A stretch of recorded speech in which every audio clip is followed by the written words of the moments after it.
Bonjour à tous, nous voici ensemble pour une nouvelle vidéo du cabinet Landau Associés, réalisée, je vous rassure, en parfait respect des règles de confinement. Une petite question, quand y aura-t-il un second tour des élections municipales en ces temps de Covid-19 ? Est-ce qu'on va refaire le premier tour ? Eh bien, à ces questions simples, des réponses un peu complexes s'imposent. Un second tour a été fixé au plus tard en juin par la loi Covid-19 qui a été définitivement adoptée dans la nuit de dimanche à lundi.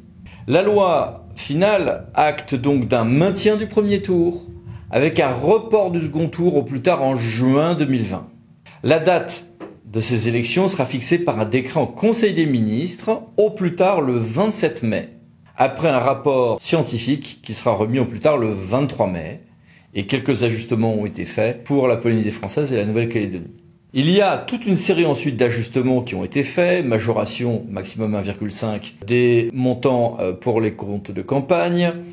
Il y a donc des ajustements sur les durées de période de campagne électorale. La communication publique, notamment le fameux 52.1 du code électoral, se prolonge depuis donc le 1er septembre. Il y a une prolongation jusqu'au second tour. Donc attention à la communication. Il y a toute une série d'ajustements dont voici ici un résumé.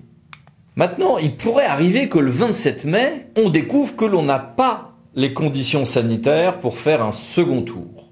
Alors dans ce cas-là, que se passe-t-il ? Eh bien dans ces cas-là, on referait le second tour, mais aussi le premier tour. Alors vous allez me dire, ah bon ? Même pour ceux dont l'élection a été acquise au premier tour ? Non.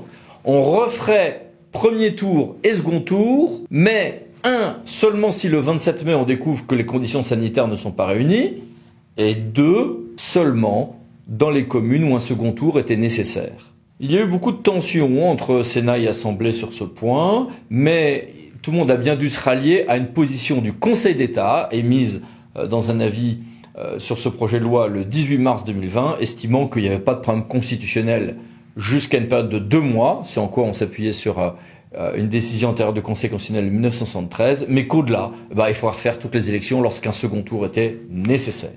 Mais alors du coup, il y a des mandats qui vont commencer à des dates qui vont être fixées par décret lorsque le premier tour a suffi à renouveler le Conseil.